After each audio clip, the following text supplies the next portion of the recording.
Thank you very much. We are very pleased and delighted to ask Mr. Rajiv Kumar to give the keynote address for the day. He's been an early supporter of Gateway House. Rajiv, welcome back. Please come to the dais for the keynote.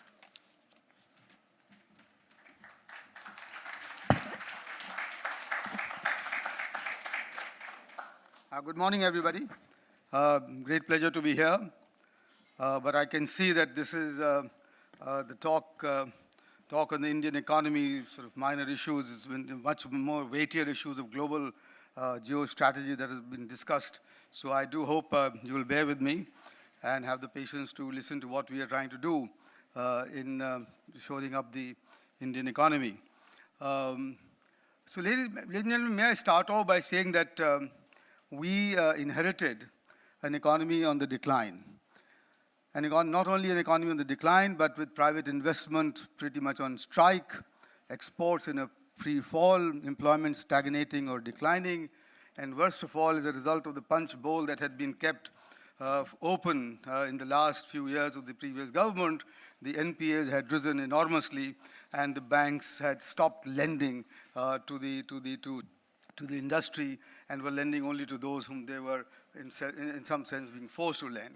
So this was the economic legacy that this government had inherited, and I'm afraid this legacy continued to plague us for a good 3 years, I must confess. And luckily for us, however, and I said this in July itself, when the data first came out, that we reached the lowest point of the economic activity in about July 2017. And since then, and we had the first quarter result for 2017-18, which came in at a very dismal 5.7%. And people had started, the Cassandras had started saying that, oh, well, this is it for the Indian economy and we won't ever look up. And then I was pretty much a lonely voice at that time saying that I think we have bottomed out. And I think we'll begin to see growth again.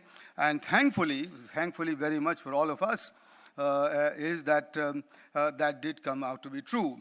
And that you had the second quarter figure at 6.5% and followed now by 7.2 for the third quarter. And the economic activity has therefore, it's very clear that it is manifestly and strongly and surely picked up from there on. And then we have some good results to show, to talk further, good results to talk about now. And if you've, those of you who have seen the latest IIP figures of January 2018 would notice that the IIP has risen by 7.5%. Manufacturing, which constitutes about 77% of the IIP, is gone up by 8.7%. Despite the fact, though, ladies and gentlemen, the tobacco sector has experienced a decline of negative 46%, which I don't mind very much, actually. So, but the two weak sectors that I noticed there, which I think must change, are textiles and wearing, and ready-made garments, which I hope we will do better, and I'm sure they will going forward, knowing the effort that the government is putting in on that. So then, there are other sort of amazing figures, actually amazing. SIAM, which is the Society of Indian Automobile Manufacturers, put out the figure that the production of cars in this country increased by 31% in January. And that of three-wheelers, not two-wheelers. We are that kind of a country. We use three-wheelers all the time, and now we're getting into electric three-wheelers in a very big way. That production almost doubled over the previous January. It rose by 99%. And yesterday, talking to Mr. Anand Mahindra here, I said, what's the bottom line? He said, capacities are a problem, and we need more capacities down the line in components and so on and so forth. And and similarly, if you notice, you've got construction up by 4.3% in the third quarter. It's not very much, doesn't sound very much, but when you compare it to 1.3% in the previous year, you can see that there is a beginning. So, and these are the two sectors I commend are ones which have some of the largest multiplier effects in the economy, some of the backward linkages. And I think once these two start moving, the others would perhaps follow. Services are up by 7.2%, and exports, I just got the figure from the Ministry of Commerce, Department of Commerce, they expect growth to be 8%. Not as good as it should be, but nonetheless, much better than the negatives and the declines that you've had in the previous 3 years. Air passenger traffic, 27% month-on-month, year-on-year growth, and then you've got incredible expansion in also the air freight volumes, I'm told. On the other, there has been a weakness in our case, which has been private investment, and the non-food credit to industry had actually declined and had reached negative 1.6% last year. Now that was up to 8.6 in November, and is now up 12%. And this is, so therefore the banks are beginning to lend again, and therefore you can see a tightening of the liquidity, and as reflected in the rise of both deposit rates as well as credit rates, by the banking sector. So that's the first time after a long time that you've seen tightening of the liquidity situation and a growing demand for credit, for commercial bank credit. Gross fixed capital formation, again, not the best. Now we can have much better, but a growth of 7.6%. It's not so bad. Yet the investment to GDP ratio, which had peaked at 36 and 37% in our case, is now down to 31, but up from 28 or 27 actually, which had declined to. So all of this, therefore, proving for once Moody's right in their being the lone agency for having upped our credit rating, and the others hadn't followed. I wish the others had followed them, because they would have then they've got the credit for this. So I think, let me just sort of phrase what Moody's had said, which is, going forward, you can see that the Indian economic activity will surely pick up, and the economic cycle has turned.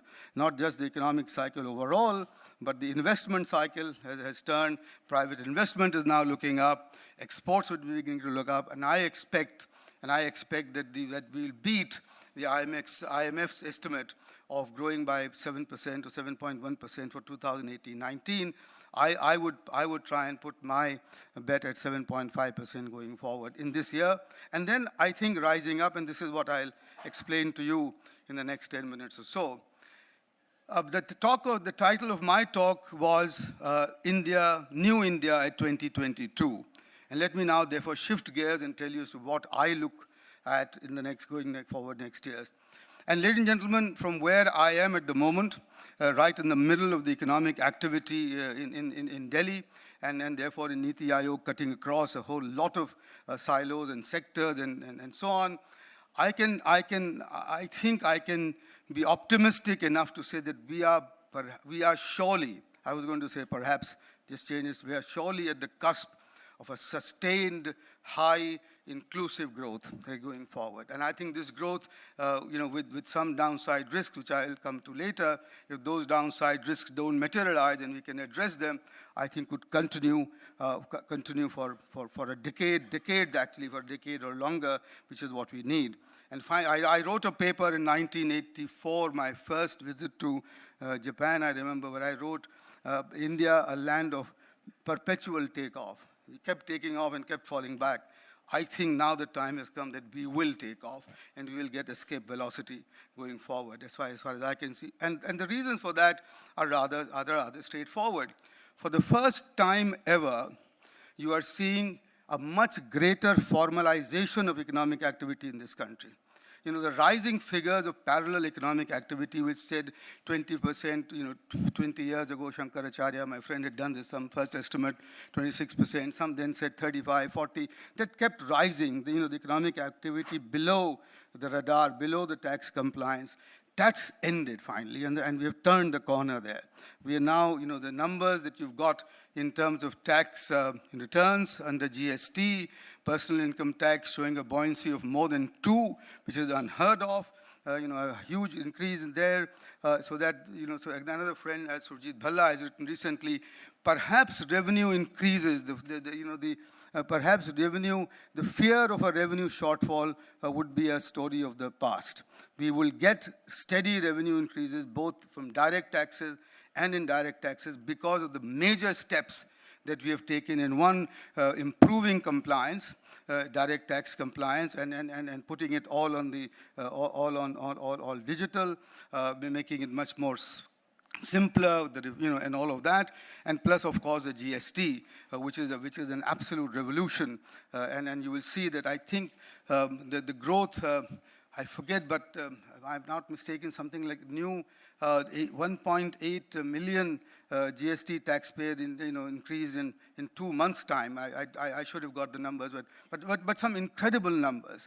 And so that's the formalization, which means, ladies and gentlemen, that now the time has come for the Indian medium and small industries to finally become a part of the global and regional value chains, which they were not so far.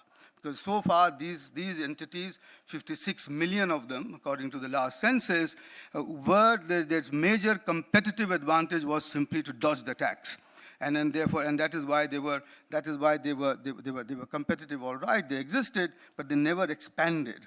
And therefore, that was the mystery of the missing middle in India. Therefore, the mystery of, that we give birth to not babies, but midgets in our corporate sector. I think all of that will change because of the formalization that we have now seen in the last 2 years.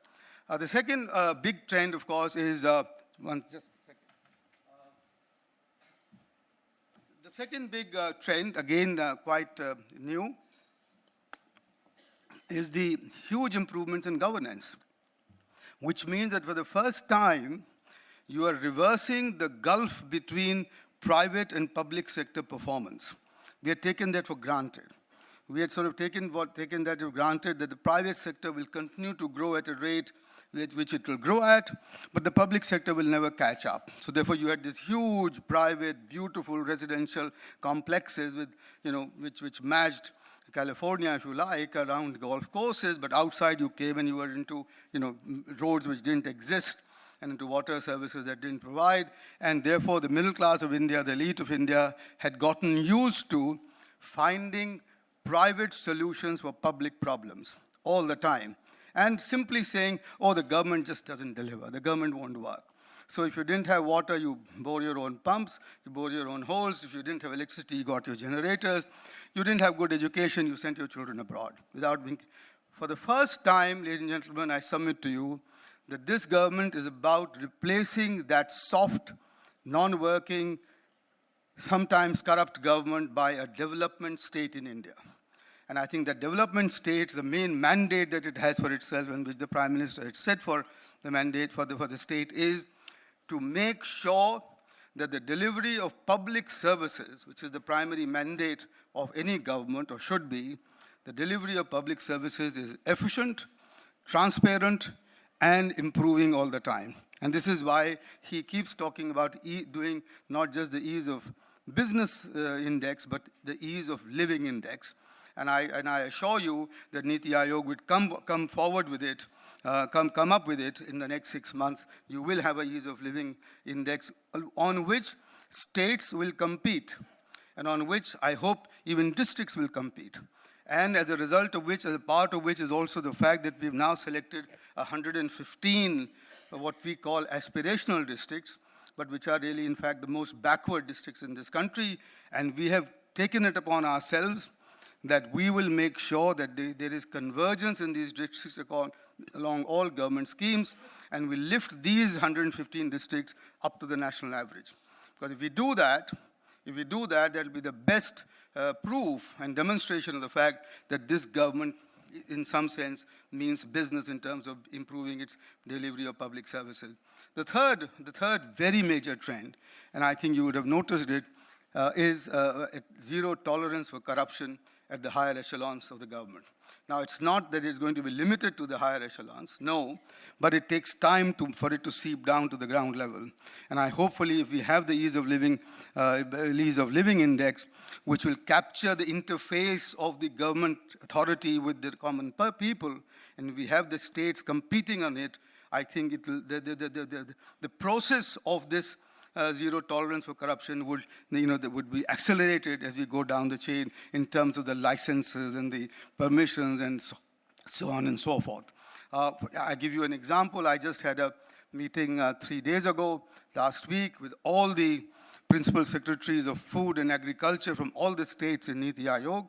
And one of the things that we insisted to them as we were trying to find solution to the agriculture, to the issues, is that each one of them will now legislate a new APMC Act, which is now called the APLM Act, which will make all restrictions on interstate transfer of food and food products are completely illegal.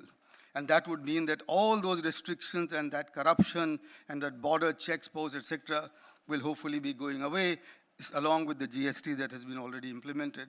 And last but not the least, the huge big trend is the use of direct benefit transfer, the JAM Trinity, as we are calling it, but the use of Aadhaar, this amazing thing that we've achieved in the last 5-10 years, a very positive legacy of the previous government, and which we are now using for linking all transfer payments to the beneficiaries directly to their bank accounts, which means that we have already done 2.7 lakh crores, and I think that would translate 2.7 trillion rupees transfers directly into the bank accounts, and have in the process saved something like 60,000 crore of government money. So that leakages, that gravy train which existed, which Rajiv Gandhi made it immortal by saying that only 15% of all the rupee that you spend on transfers actually reaches the beneficiaries, I think will soon therefore be a thing of the past. So these are some of the incredible, new processes that have been set in motion. I mentioned the GST already. The demonetization was a big shock, but also I think I've been a very big supporter of that. And inclusion, which I said, you have seen it in the insistence, in the emphasis that this Prime Minister gives to all those schemes which are going to be benefiting those who have been excluded so far. Whether it has been the 400 million people without electricity so far. Now it's got the scheme called Saubhagya, which is whether it's been the lack of commercial cooking medium for our millions of our women, which will now get free gas connections, or it is in the reconstruction of the of the village rural roads under the Pradhan Mantri Gram Sadak Yojana, or it's the electrification of villages, of which when we started there were as many as 18,000 of those, but now we've got only 1,000 left, of which 920 are in Arunachal Pradesh and require really people carrying shoulder loads of the equipment to get those villages connected. So, ladies and gentlemen, I pointed this out to you that when I said that we are at the cusp of a sustained, rapid, inclusive growth coming through, I think you will appreciate that all this that I've just outlined, would give you enough evidence, as it were, that what I said is not just an hyperbole, but based on facts. But over and above that, the one very important thing that the Prime Minister has come out with is to say that we will not let development be an elite activity. We will make development a mass movement in this country. And this is his call that he gave for the freedom from the six freedoms that he talked about. And let me give you the historical precedence for this, which is that if you notice, our independence movement started in 1857 and was led by feudal lords and kings and queens, and of course was defeated, was crushed. And then it was 1888 when the Indian Congress Party was formed, again an activity of the very big elite working in the clubhouses of Mumbai, etc. But nonetheless, but it was in 1942 when Mahatma Gandhi gave the call for quit India and saying that enough, just let's go. At that point of time, our independence movement became a mass movement. Every Indian, from the farmer in Champaran to the students in Kolkata, or to the young people in Punjab, everybody thought that they were now a party to this movement, which is independence movement. And lo and behold, 5 years later, we were independent. And therefore, what the Prime Minister is saying today, that if we make development a mass movement, if we convert a development, if we change our development process in a manner that every Indian feels a participant in this, and he or she would do it, if the benefits of those didn't just trickle down, but were taken to him, her, directly, there is no reason to believe that we cannot accelerate the pace of growth even further and make it more inclusive and empowering, and therefore also more employment generating.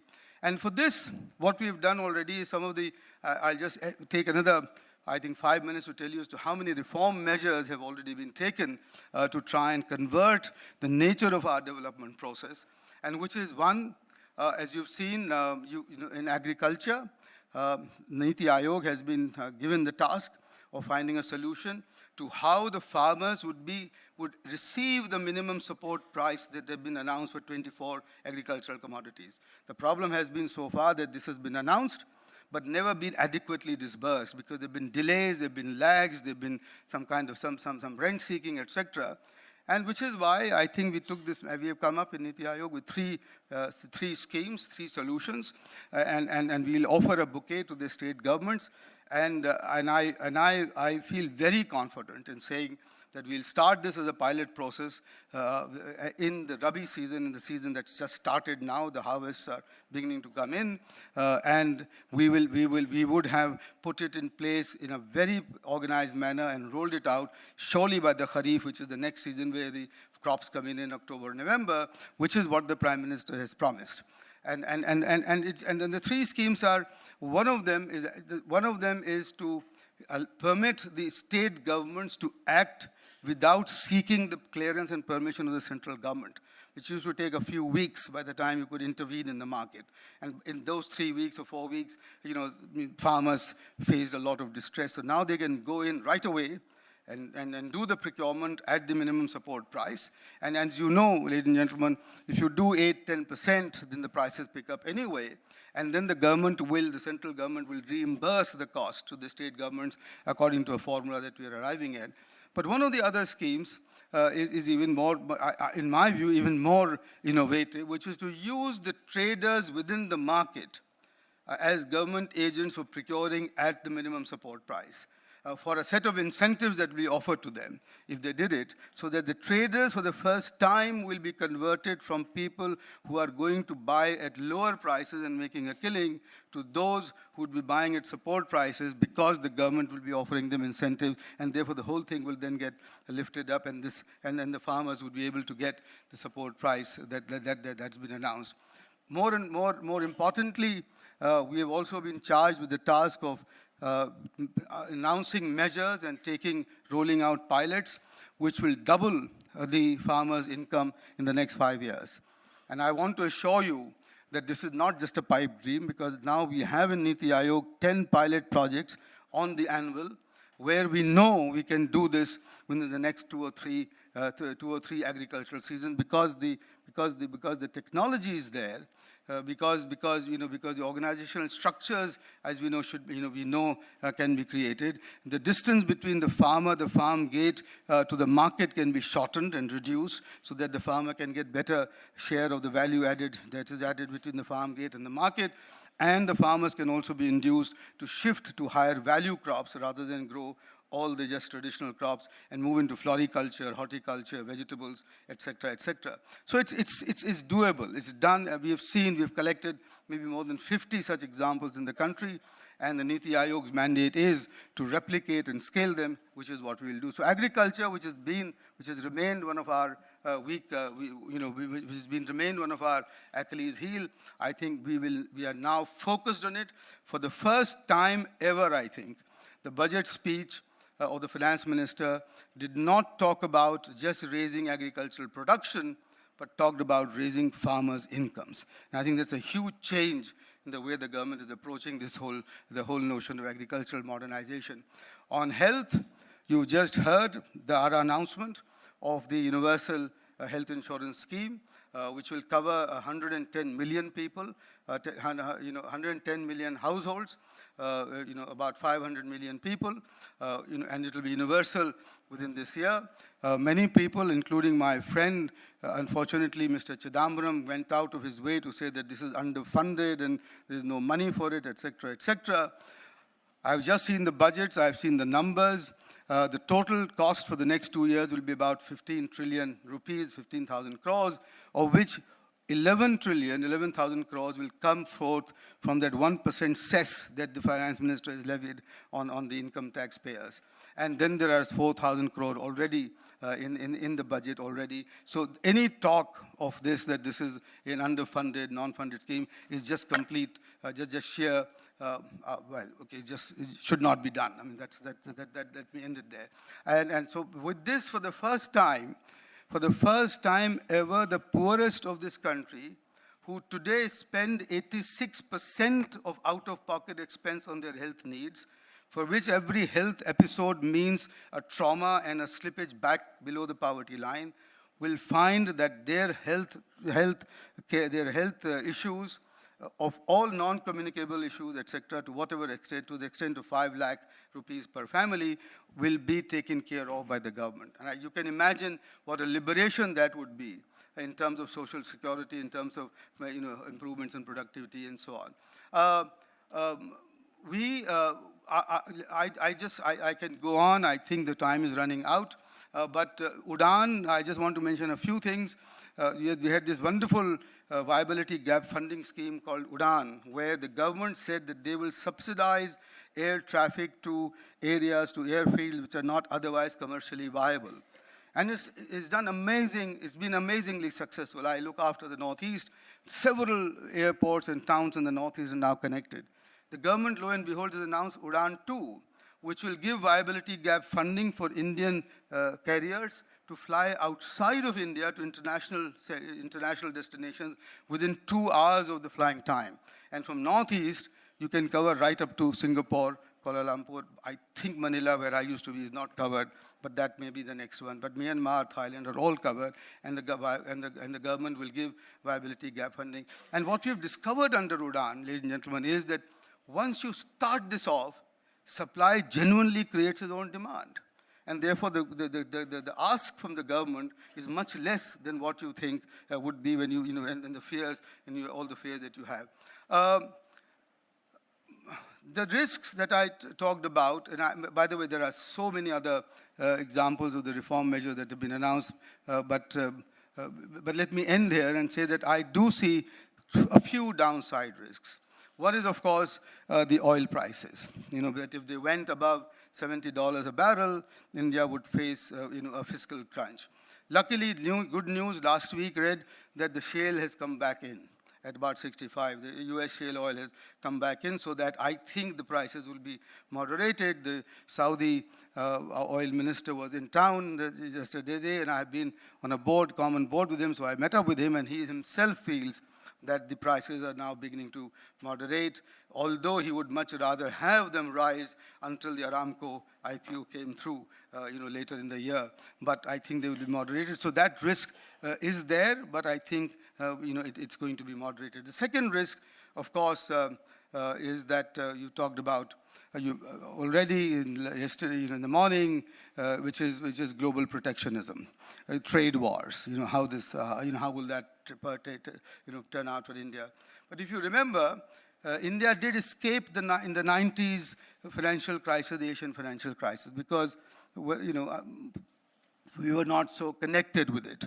And similarly here, our growth is not so dependent on external markets. Our net exports have always been negative so far. We are a domestic consumption and investment-driven economy. So yes, of course, we'll be affected badly. But nonetheless, I think we might just escape again because of this. But this is the time now, ladies and gentlemen, I've been insisting on it, which is that India must prepare to have a much bigger share of world markets and ramp up its export activity at $243, $250 billion. We're just not in the game at all, and I think we should go up. At 1.6% of manufacturing trade share, it's just simply not doable. We must need to expand that. And I think this trade protectionism thing will pass. Maybe we'll use this time to prepare our supply side much better, infrastructure much better. The third downside risk is something that always exists in a democracy, which is political instability. And I can't comment upon it. I would rather have you tell me whether you see India as a politically stable regime going forward or unstable one. Because clearly I'm here in a very biased position. And the last risk is that, is that could India itself slip into a protectionist stance? And which is that the budget saw this time, for the first time, the announcement of tariff increases on about 100 commodities, and which has never been done. This has been since 1991, for the first time that's been done.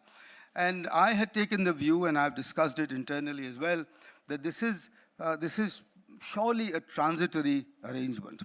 A transitory arrangement forced by, by not as big a success of our Make in India experience as we wanted to, forced by the fact that a lot of our small and medium enterprises have taken a huge beating from the imports, from China and some other of our, free trade agreement partners, and because our employment needs to be pushed up much more than what it is at the moment. So we do want to give, as it were, some space and respite to our small and medium enterprises, but use this time very consciously to improve the infrastructure facilities and to improve the supply side, remove the supply side bottlenecks that today by reducing their transactions cost, by reducing their energy cost, et cetera, we can go into the detail, because if we do that, the need for this protection, which I don't agree with as a person who has always believed in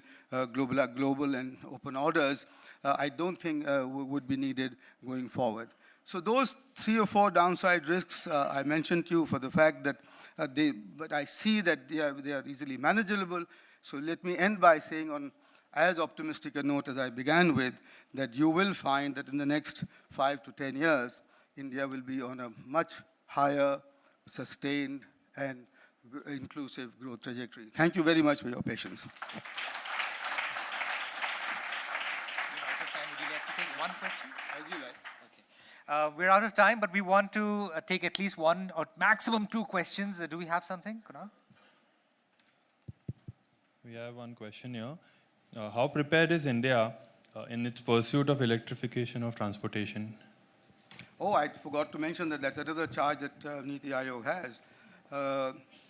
We are at it in the sense that we will have a mobility policy fairly within this year. NITI Aayog is coordinating with several ministries on this. Significant steps have been taken both on the charging infrastructure, on the production of EVs, on the fiscal subsidies that could be in place. So we are serious about it, and we see this as an area where we could leapfrog into the front ranks of the global order on this one. I think the best example is that we already have 2 charging stations in NITI Aayog. The other one is there's been a lot of emphasis. That's it?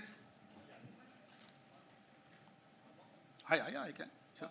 Okay, one more question. So there's been a lot of emphasis on minimum support price for the welfare of the farmers, but not much on agriculture productivity. Yeah. Would you want to say something on that? But I did say that our second job is to raise farmers' income and double them. And that's about agricultural productivity.